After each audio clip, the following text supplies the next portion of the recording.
podcast qui explore le futur.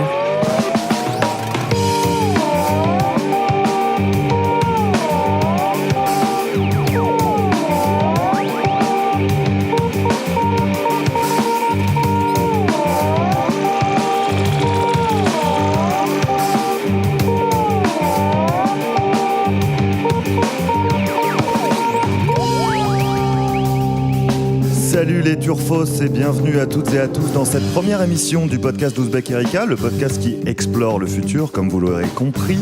Pour accompagner la sortie du dernier numéro de notre magazine, on s'est dit que ce serait sympa de vous proposer un avant-goût de ce que vous allez y trouver. Nick, j'ai trouvé. Google. On a un job chez Google. Alors non, on n'a pas encore un job chez Google, on espère que ça va arriver, peut-être, ou pas. Mais vous l'aurez compris, le dossier de ce numéro traite de Google, du géant qui en 20 ans est devenu omniprésent. Et la question qu'on s'est posée tous autour de la table, c'est « Faut-il démanteler Google ?» Alors pour répondre à cette question qui est un petit peu complexe, j'ai autour de moi des gens fabuleux.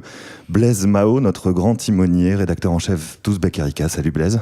Salut Guillaume. Vincent Louquez, je commence par Vincent, ce qui est très très mal de ma part, journaliste également chez Ouzbek Erika. Salut Vincent. Et oui, salut Guillaume. Et donc la meilleure pour la fin, Annabelle Laurent, journaliste également chez Ouzbek Erika, comme on l'est tous autour de cette table. Salut Annabelle. Salut Guillaume. Alors Blaise, première question, pourquoi avoir choisi ce sujet ? Est-ce que Google pose vraiment problème ?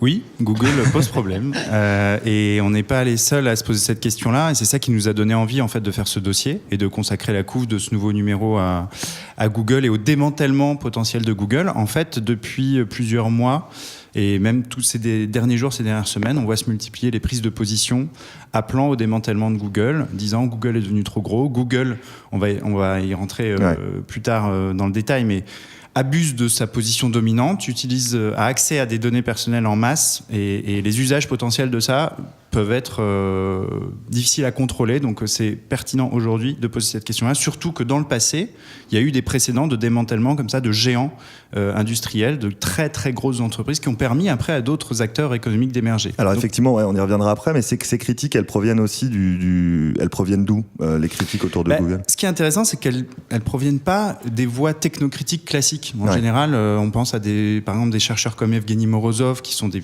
penseurs critiques de la Silicon Valley, qui travaillent depuis longtemps sur la critique des abus sur l'usage des données personnelles.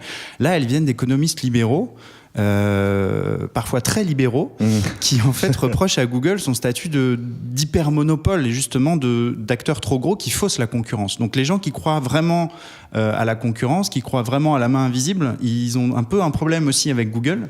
Et ça, c'est intéressant parce que tout d'un coup, la critique, quand elle provient de plusieurs camps, on va dire avec des guillemets, ça veut dire qu'il se passe quelque chose, que ça interpelle. Voilà, on n'est pas juste dans un ennemi désigné politique, idéologique, on est sur quelque chose de très pragmatique, où les règles du jeu économique sont faussées, même pour ceux qui considèrent que ces règles sont les bonnes. D'accord. Alors, ces règles du jeu économique, elles ont permis à Google d'émerger au cours des 20 dernières années, comme je le disais en intro. Toi, Annabelle, tu t'es intéressée dans le mag à la façon dont Google est devenue cette immense entreprise tentaculaire, la pieuvre.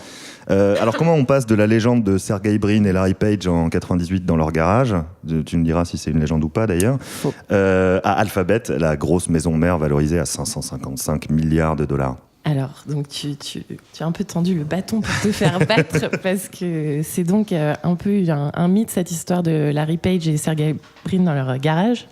Parce qu'en fait, c'était des étudiants brillants à l'université de Stanford en 96 qui se disent... des gros geeks. Des gros geeks, fans d'algorithmes et qui se disent le web est un peu un bordel qu'il faut organiser. Et ils inventent le fameux algorithme PageRank qui va ensuite leur permettre d'écraser la concurrence, même s'ils avaient eu envie de vendre leur idée à Yahoo. D'accord. Concurrent. Parce que l'algorithme PageRank, c'est du moteur de recherche, c'est ça ? C'est ce qui leur permet d'organiser le web et de l'indexer. Avant, on organisait le web en fonction du contenu et eux, ils organisent en fonction des références, des références des sites entre eux. Enfin, c'est leur idée un peu phare. D'accord. Mais qui va donc leur permettre de créer ce moteur de recherche. Donc finalement, ils se disent, bon, allez, on ne le vend pas à Yahoo, on tient peut-être quelque chose d'intéressant. Et pendant les 5 premières années environ, ils vont rester sur cette idée de moteur de recherche. Et juste à partir de 2002-2004, ils se disent que c'est bon, ils l'ont traduit dans toutes les langues, ils ont écrasé tout le monde, ils commencent à faire autre chose, ils se diversifient et là ils lancent Gmail, Google Maps, Android, enfin tous les services qu'on connaît aujourd'hui. Donc tout ça, c'est à partir de 2002-2004, pour voilà. situer l'historique. 2004, 2005, 2006, ils rachètent YouTube en 2006, ce qui paraît très lointain, mais c'était en 2006. Ça nous rajeunit pas quand même. Voilà. Et 2007, Android. 2008, ils lancent Chrome. Enfin bon, voilà, il y a une infinité de services qui lancent. Et ça, c'est le Gmail, enfin le Google qu'on connaît. C'est vraiment la partie émergée de l'iceberg. Ouais. Mais nous, quand on demande faut-il démanteler Google, c'est faut-il démanteler en fait Alphabet, qui est donc la maison mère créée en 2015 et qui rassemble Google, mais c'est juste une partie d'Alphabet, mais aussi Calico, qui est donc une société de biotechnologie qui veut vaincre la mort. Wow.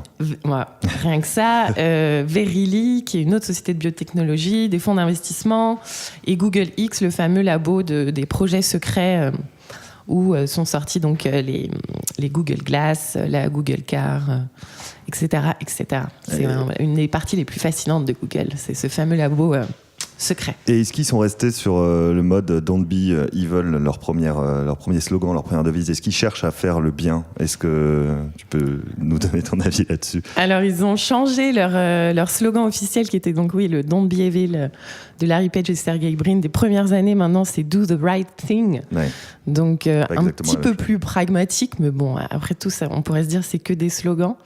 Il y a une citation que j'aime bien de Eric Schmidt que j'ai notée sur ton petit carnet. Sur mon petit carnet et pas sur mon Google Doc ou autre.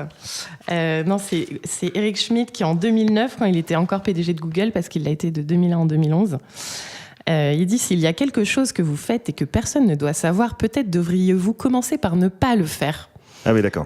Et ce qui est un peu une façon géniale de se rendre compte à quel point pour eux la transparence c'est très bien en fait. Donc tu me demandes est-ce que Don't Be Evil ça a changé, mais en fait c'est juste qu'on n'a pas la même façon de voir les choses, parce que pour eux la transparence c'est fabuleux. C'est ça qui, dans Larry Page te dit que si on avait accès à toutes les données, on pourrait sauver les données médicales, on pourrait sauver 100 000 vies en un an. Ouais.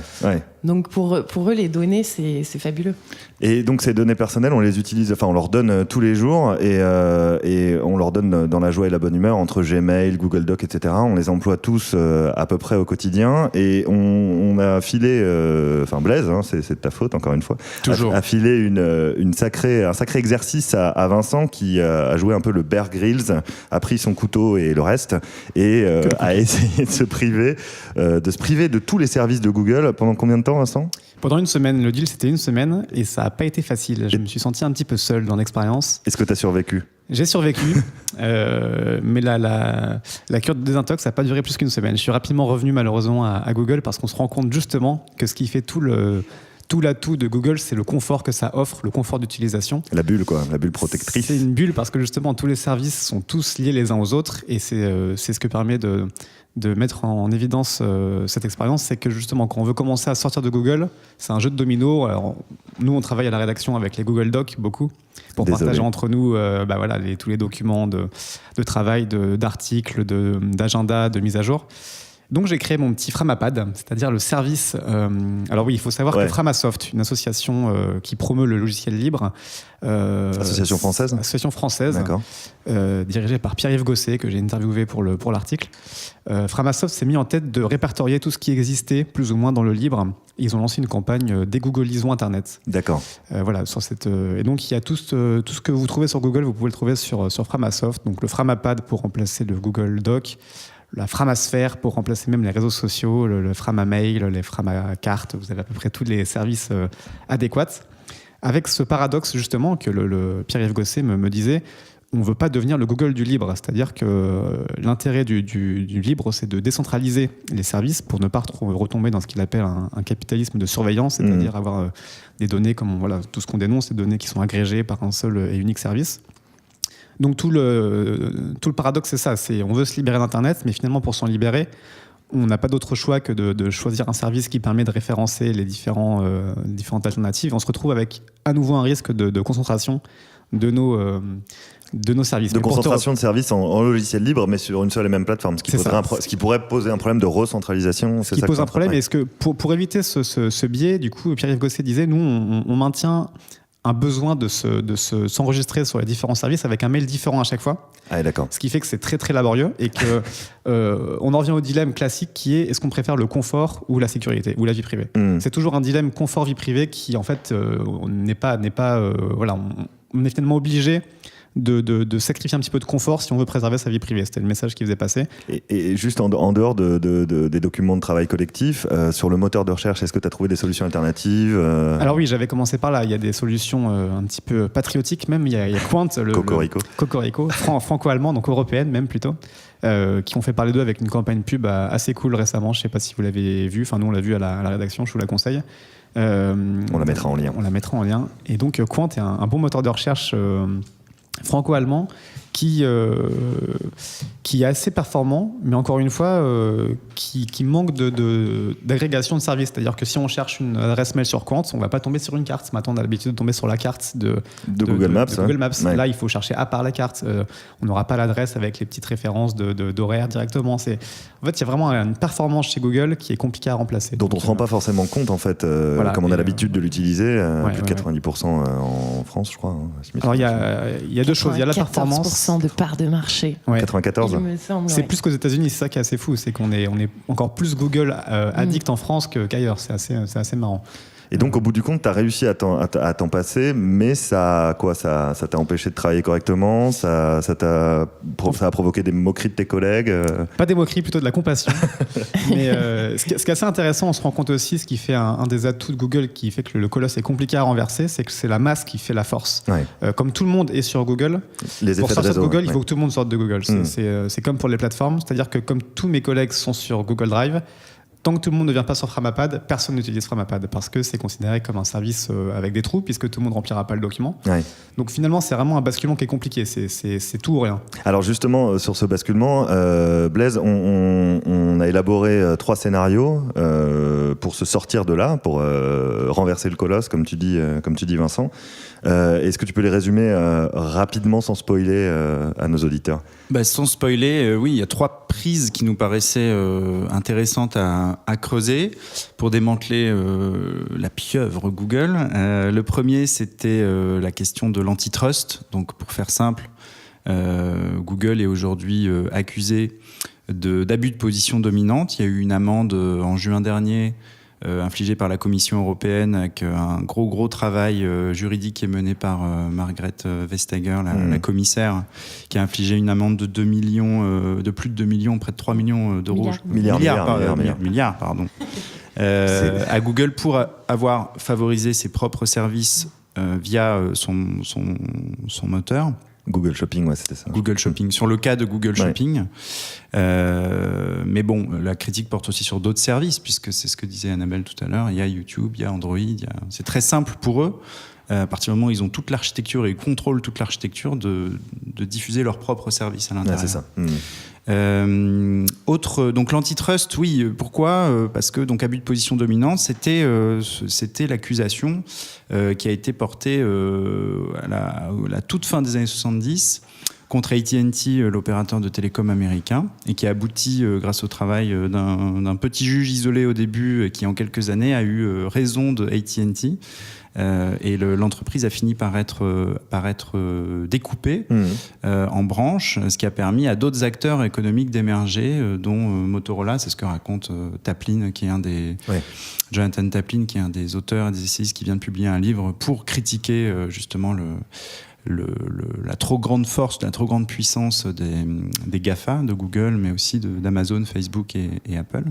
Oui, parce qu'on aurait pu en parler aussi d'ailleurs. Et donc voilà, l'antitrust, première prise. Donc on analyse ça en expliquant qu'il y a tout un travail à mener qui doit aussi se passer sur le sol américain. Ouais. Y a notamment l'auteur de Black Box Society qui s'appelle Frank Pasquale, qui estime que toutes les acquisitions dont on a parlé sont indécentes et qu'il faut aujourd'hui que les autorités de concurrence et les gouvernements obligent Google à céder plusieurs des entreprises qu'elle a acquises parce que peut-être que le tri peut se faire sur un argument, est-ce que ça relève pas du service public ? Oui, c'est ça. Parce qu'en fait, ce qui se passe, c'est que Google aujourd'hui, et on parlait de la santé, par exemple des données de santé tout à l'heure, on arrive sur des terrains qui sont pas les terrains classiques d'entreprises, surtout d'entreprises numériques.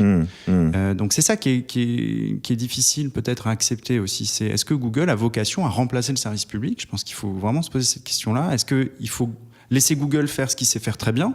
Peut-être justement le moteur de recherche, en évitant l'abus de position dominante, et peut-être lui retirer d'autres branches, d'autres tentacules de la pieuvre, qui peuvent être les données de santé, qui peuvent être peut-être le transport, qui peuvent être...